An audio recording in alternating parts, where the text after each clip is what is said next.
Ang Romans chapter 8 verses 38 to 39 ay nagpapatunay na ang naligtas ng minsan ay ligtas na magpakailanman.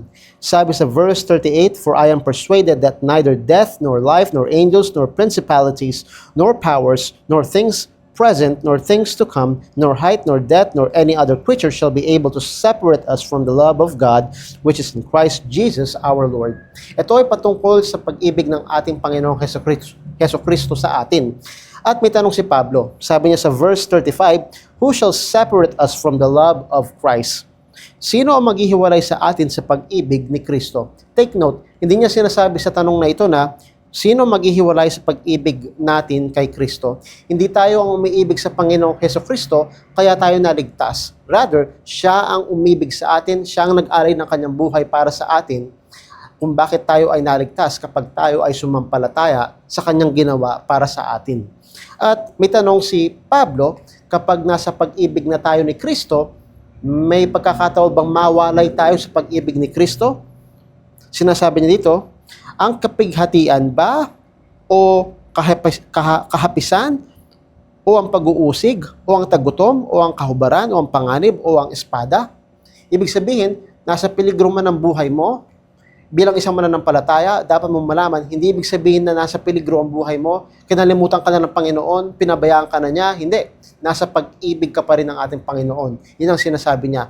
Sa panahon na to, nasa peligro ang buhay ni Apostol Pablo, pero sinusulatan niya mga mananampalataya at sinasabi sa kanila, bagamat ito man ang nangyayari sa inyo, dapat niyong tandaan, nasa pag-ibig kayo ng Panginoon. At walang makapaghihiwalay sa pag-ibig ni Kristo sa inyo. Sa verse 38, nagbigay pa siya ng mga halimbawa na maaari natin maisip na makapaghihiwalay sa pag-ibig ni Kristo sa atin. Sabi niya, sapagkat ako'y naniniwala na kahit ang kamatayan, kahit ang buhay, kahit ang kamatayan sa madaling salita, kahit sa anumang paraan ako namatay, ako man ay namatay dahil pinarusahan ako ng Diyos sa lupa, o ako'y nagpakamatay, o sa kahit anumang paraan ka namatay, hindi ibig sabihin na nawalay ka sa pag-ibig ni Kristo. At sabi niya, kahit ang buhay sa makatuwid, kahit paano ako nabuhay sa mundong ito, kung nabuhay ako sa mundong ito na minahal ng Diyos, nabuhay ako sa mundong ito na mas minahal ko yung sanlibutan, minahal ko ang sarili ko, hindi ito makapaghihiwalay sa iyo sa pag-ibig ni Kristo. Kahit ang mga anghel, kahit ang mga pamunuan, kahit ang kapangyarihan, o sa makatuwid, lahat ng mga mas matataas, kaya kang hilain sa pag-ibig ni Kristo, hindi yun mangyayari. Walang makapaghihiwalay sa pag-ibig ni Kristo sa atin. Sabi niya, kahit ang mga bagay na kasalukuyan, kahit ang mga bagay na darating, yung mga bagay na kasalukuyan na nangyayari sa iyo, o kahit yung future, yung mga darating na bagay, ano man ang mangyari sa iyo sa buhay na ito, o sa future, ay hindi makapaghihiwalay sa pag-ibig ni Kristo. Sa verse 39, kahit ang taas, kahit ang kalaliman, kahit ang alinmang nilalang, ay hindi makapaghihiwalay sa atin sa pag-ibig ng Diyos na kay Kristo Jesus na ating Panginoon. Sa makatuwid, wala makapaghihiwalay sa atin sa pag-ibig ni Kristo. Walang panahon na hindi ka naiibigin ng Panginoon. Hindi. Pag ikaw ay sumampalataya kay Kristo, ikaw ay minahal niya na magpakailanman, at yung pag-ibig na yon ay nananatili sa atin. Hindi ibig sabihin, paano kung dumating yung panahon hindi ko na siya iniibig? Ako nang hindi umiibig sa Kanya, mas iniibig ko na yung buhay ko sa sanlibutan ito.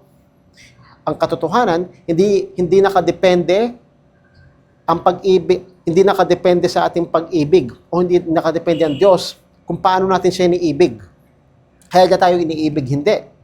Hindi nakadepende ang pag-ibig ng Diyos kung paano ako sumusunod sa Kanya, kung paano ko siya iniibig, kundi kung ikaw ay sumampalataya, na natili na ang pag-ibig niya sa iyo magpakailanman.